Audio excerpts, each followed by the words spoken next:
আমার আশা কিন্তু এরপরে আমার আসলে কাজটা তৈরি করা। দিয়েছেন যে সামনে আমি হ্যাঁ জুলাইতে যাব।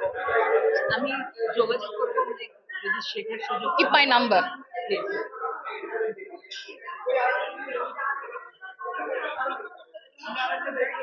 হ্যাঁ হ্যাঁ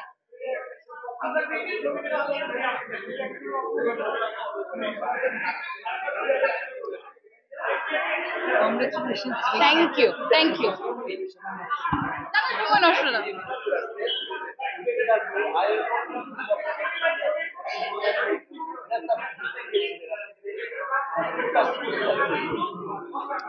আমি 25শে ডিসেম্বর রাতে রওনা দিয়েছিলাম মাদ্রিদের উদ্দেশ্যে। কারণ হচ্ছে যে আমি মনিরুল ইসলাম, যিনি বাংলাদেশি স্প্যানিশ আর্টিস্ট, আপনারা সবাই তাকে চেনেন। সারা পৃথিবীর মানুষ যারা শিল্পকলা পছন্দ করে তারা প্রত্যেকেই এক নামে মনির ভাইকে চেনেন। তো আমরা স্টারের একটা ডকুমেন্টারি করব বলেই আমরা যাচ্ছিলাম।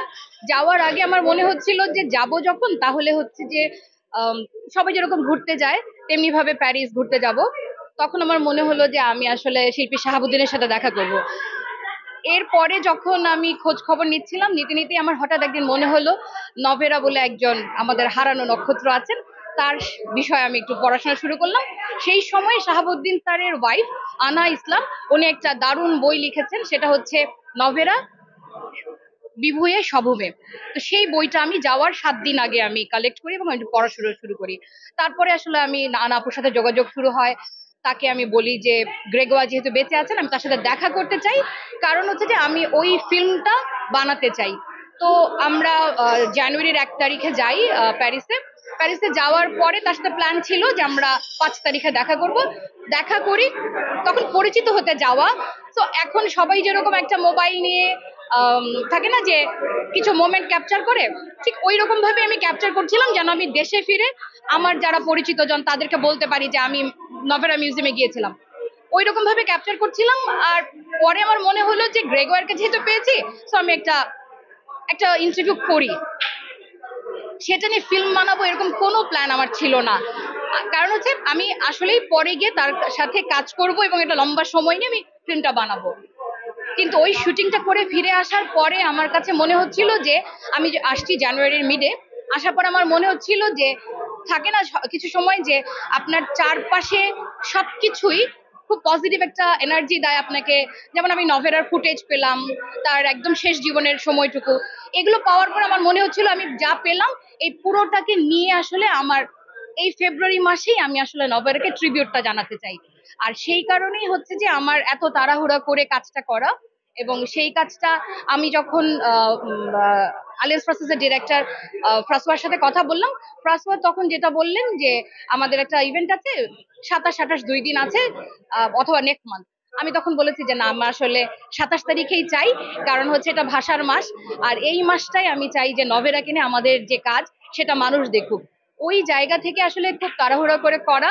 এবং আমার কাছে মনে হয়েছিল যে বাংলাদেশে নভেরাকে মানুষ ভুলে গেছে বলবো না, যারা চেনে তো চেনেই, কিন্তু এত অন্তরালে থাকা মানুষটাকে একটু অন্যভাবে দেখানো, তো সেই চেষ্টাটাই করা। বাট আমি আসলে যেটা প্ল্যান করেছি যে এই বছর আমি আবার জুলাইতে যাব ইনশাল্লাহ।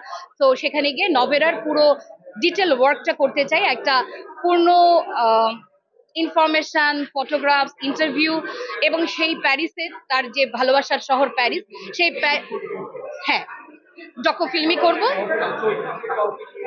না না না, এটা পুরোটাই ডকু ফিল্ম।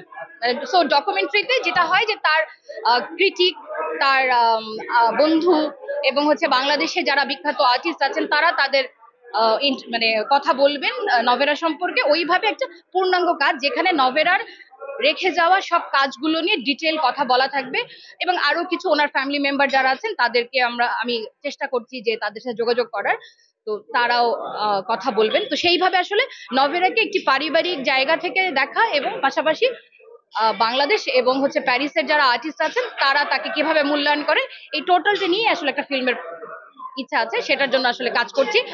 তবে আমি বলবো যে আজকে আমি আমার খুবই সামান্য চেষ্টা, 22 মিনিট এই শোটা করার জন্য আলিয়ান্স ফ্রান্সেস ঢাকা এবং হচ্ছে ফ্রাসোয়া এবং হচ্ছে এন্টায়ার আমার মানে আর্টের সাথে সম্পৃক্ত প্রত্যেকটা মানুষ যেভাবে আমাকে সাপোর্ট করেছেন, এখন আসলে যেটা মনে হচ্ছে যে আমাকে পুরো ফিল্মটাই তৈরি করতে হবে, যেখানে ডিটেল নভেরাকে আসলে বাংলাদেশের মানুষ এবং ইন্টারন্যাশনালি মানুষ দেখতে পারে। তো এই ফিল্মটা এখন যে 22 মিনিটের ডকু ফিল্মটা আছে, এটাও ফ্রেঞ্চ ল্যাঙ্গুয়েজে হচ্ছে, ইংরেজি সাবটাইটেল তো আছে, বাংলা তো আছেই। তো আমরা আসলে চাচ্ছি যে নভেরাকে প্যারিস, বাংলাদেশ এবং সারা পৃথিবীর ছবি ভালোবাসা বা ভাস্কর যারা আছে তারা তাকে দেখুক, তাকে জানুক। 22 মিনিটের যেটা আমি দেখলাম, 22 মিনিটে যদি আপনি ব্যক্তি হিসেবে ওনাকে 2 মিনিটের করতে চান, ওয়েল, নভেরাকে তো আমি কখনো দেখিনি। আমার যেহেতু আমি একটি টিভি চ্যানেলে কাজ করি, সেই সুবাদে আমি তারকা কথন বলে একটা অনুষ্ঠান করি।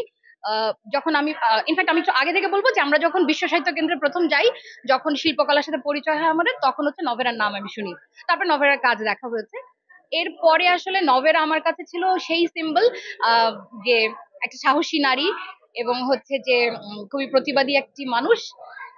তারপরে আসলে যখন আমি ওই প্যারিসে গেলাম, তারপরে তার কাজগুলো দেখার পরে তাকে আমি ভিন্নভাবে আবিষ্কার করেছি। তো সেই জায়গা থেকে আমি বলবো যে মানুষ তাকে বলে রহস্যময়ী নারী বা এই ধরনের কথা বলে, বাট আমি আসলে এই জায়গাটা সবাইকে বলতে চাই, নভেরা আসলে কোনো রহস্যময়ী নারী না। উনি আসলে একজন ডিগনিফাইড ওমেন, যে আসলে তার সম্মানের সাথে, ভালোবাসার সাথে কাজটাই করতে চেয়েছেন, কাজটি করে গেছেন। তো শিল্পের প্রতি তার দায় তিনি মিটিয়েছেন। এখন আসলে শিল্পের ওই বিষয়গুলোকে চর্চা করার দায়িত্ব বা তাকে এক্সপ্লোর করার দায়িত্ব দর্শকের। সেই জায়গা থেকে অ্যাজ এ ফিল্ম মেকার যদি আমি কিছুটা করতে পারি, সেটা হচ্ছে নভেরা লাভার যারা আছে, নভেরা কাজ যারা চেনে জানে, তাদের জন্য আসলে এটা আমার দেওয়া। Thank you.